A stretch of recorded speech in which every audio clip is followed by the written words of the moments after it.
Olá, eu sou Edson Amaro, professor da Rede Estadual do Rio de Janeiro, ator, poeta, tradutor, e esse é o segundo vídeo que eu faço sobre o tema educação religiosa nas escolas, que eu sou contra.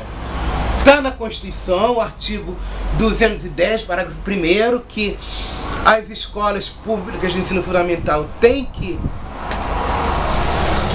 oferecer educação religiosa facultativa, ou seja, a criança não tem que assiste se quiser.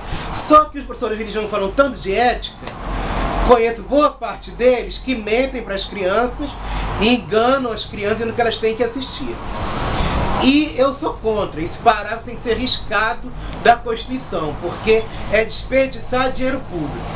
É um desserviço à educação. Primeiro, se você quer que seu filho, sua filha, siga alguma religião, toma vergonha na cara, dê o exemplo, levante a bunda do sofá e leve para o catecismo, leve para a escola dominical, leve para a crença que você segue. Dê o exemplo. Depois que é um desserviço. Por quê? O progresso existe quando as pessoas duvidam, quando as pessoas têm pensamento crítico. É assim que se faz ciência. A história, a biologia, a física, a química se faz duvidando e questionando. E a religião coloca como pecado questionar, duvidar, criticar. Quer um exemplo? Richard Dawkins, no livro Deus, um Delírio, conta que em Israel, um país que não é laico, o Estado não é laico, tem até Ministério da Religião, um pesquisador foi a uma escola e contou uma história para as crianças. História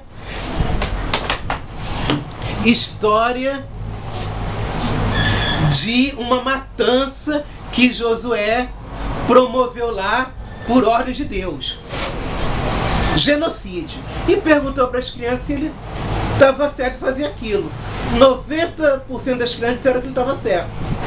Aí esse mesmo pesquisador foi em outra escola e contou a mesma história, dizendo que aquela matança, aquele genocídio, aquela crueldade tinha sido feito por um general japonês que ele inventou na hora o nome do general. E aí as crianças desaprovaram aquela crueldade, aquela matança, aquele genocídio.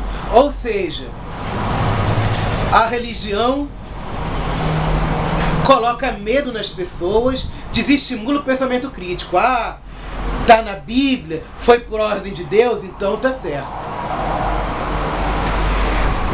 E as pessoas desconhecem a Bíblia, inclusive. O que menos se faz nas igrejas, o que menos se faz nos programas religiosos na TV, o que menos se faz nas aulas de religião é ler a Bíblia. E muito menos de forma crítica. Quando entra essa discussão de evolução, primeira coisa que eu pergunto: como foi que Deus criou o mundo? Ninguém sabe. Nunca encontrei um aluno que quisesse debater comigo e tivesse lido Gênesis. Não conhece Charles Darwin, Origem das Espécies, eu até ofereço. Nunca encontrei alguém que aceitasse o livro emprestado. E não conhece o Gênesis. O Gênesis primeiro diz que surgiu a luz, não se diz de onde. Aí no quinto dia, se não me falha a memória, é que aparece o sol, a lua e as estrelas. E acho que é no terceiro dia, deixa eu conferir aqui, que aparecem as plantas, terceiro dia. Ué, como é que planta pode viver sem o sol? Como é que ela pode se desenvolver sem o sol? Então, quem produziu a Bíblia não sabia o que era luz, quem escreveu o Gênesis não sabia o que é fotossíntese. Então, isso aqui não pode ser palavra de Deus, porque se é a palavra de um Deus que criou o mundo, deveria saber como a natureza funciona. A Bíblia tem absurdos como Levítico, capítulo 15, de 16 a 24. Confiram aí.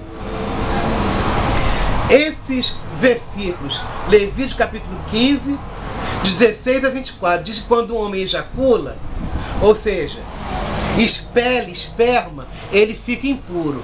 Quem se sentar onde ele se sentou, fica impuro. Mulher menstruada fica impura. Quem se sentar onde ela se sentou, fica impuro. Quem tocar nela, fica impuro. Aí eu pergunto, como é que se usa ônibus então? Quando algum desses adolescentes vem querer me convencer que eu tenho que aceitar a Bíblia, eu coloco logo essa questão.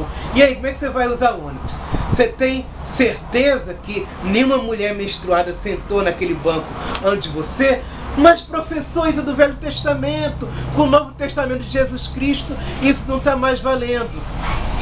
Ué, então mudou a regra ou mudou a menstruação? Antes de Jesus morrer na cruz, as mulheres menstruavam verde, menstruavam azul, a menstruação era radioativa. Mudou a menstruação, mudou a regra.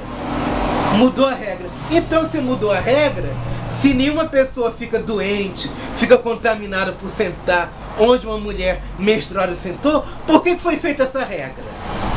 Não faz sentido, né? É superstição. As pessoas não sabem que a Bíblia é a favor da escravidão.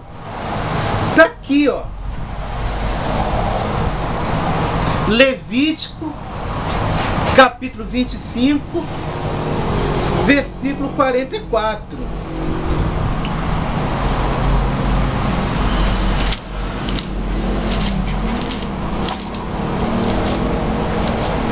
(25, 44). Enquanto a teu escravo ou a tua escrava que tiveres, serão das gentes que estão ao redor de vós. Deles comprareis escravos e escravas. Se você perguntar para as pessoas se elas são a favor da escravidão, todas vão dizer que são contra. A Bíblia é a palavra de Deus? É. A Bíblia só ensina coisa boa? Só ensina coisa boa. A Bíblia é a favor da escravidão. A carta de Paulo a Filemon, ele encontra Onésimo, o escravo de Filemon que fugiu, manda Onésimo voltar para casa e se sujeitar a Filemon. Em lugar nenhum diz para Filemon libertar o escravo. Enquanto a Declaração dos Direitos Humanos diz que ninguém deve ser submetido à escravidão.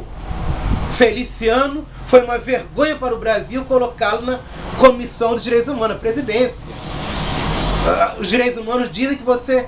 A Declaração dos Direitos Humanos diz que você tem liberdade de crença. E Feliciano quer que os pais de santo morram. Eu profetizo o sepultamento dos pais de santo, o fechamento dos terreiros. Pois é. Enfim, e esse pessoal essa bancada evangélica que está construindo os alicerces de uma ditadura religiosa. Então, aliás, eu sou ateu e eu dou a Bíblia de presente para as pessoas. Eu digo, leia a Bíblia. Esse livro você defende. Eu dou Bíblia para pessoas que nunca leram a Bíblia e mostro para elas, olha aqui, ó, a Bíblia é a favor da escravidão.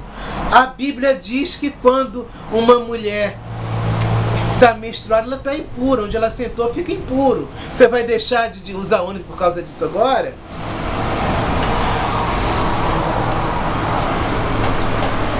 1 Timóteo, primeira carta de Paulo a Timóteo,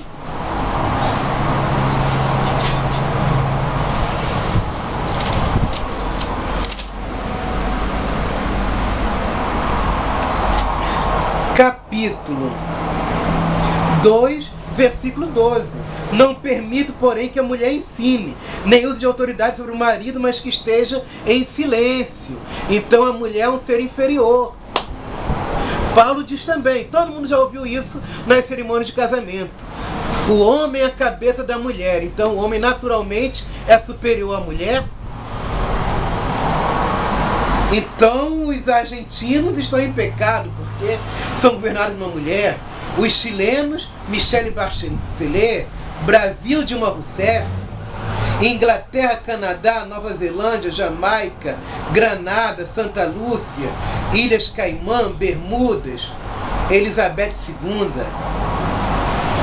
É complicado, né? Então eu não entendo como é que tem mulher que defende a Bíblia, se a Bíblia as coloca como seres inferiores. Tem mulher que é professora, tem mulher que é juíza. Como é que é isso então? Então E aí você tem que aceitar, porque é a palavra de Deus, não pode questionar. Aí o pastor enrola, o padre enrola, e cada um tem uma interpretação. Enfim, e não se pode criticar, você tem que aceitar o que o fariseu lá da sua igreja diz, o rabino, o pastor, o padre, o diácono, sei lá que nome se dá. Então a educação religiosa é para acabar com o pensamento crítico, com o questionamento, com a dúvida, é não aceitar dúvida, é criar vaquinhas de presépio, que fica baixando a cabeça para tudo. Então, para que haja progresso é preciso acabar com a educação religiosa. Aliás, Rosinha Garotinho não queria que se ensinasse teoria da evolução nas escolas. E aí como é que a gente explica você ter gripe várias vezes na vida? Porque o vírus evolui. E aí você tem que ser vacinado de novo. Todo ano tem vacina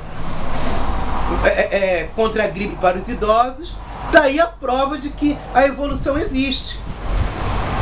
Então, indignado e colocando essa questão. Temos que fazer uma campanha para que o ensino religioso seja arriscado da Constituição.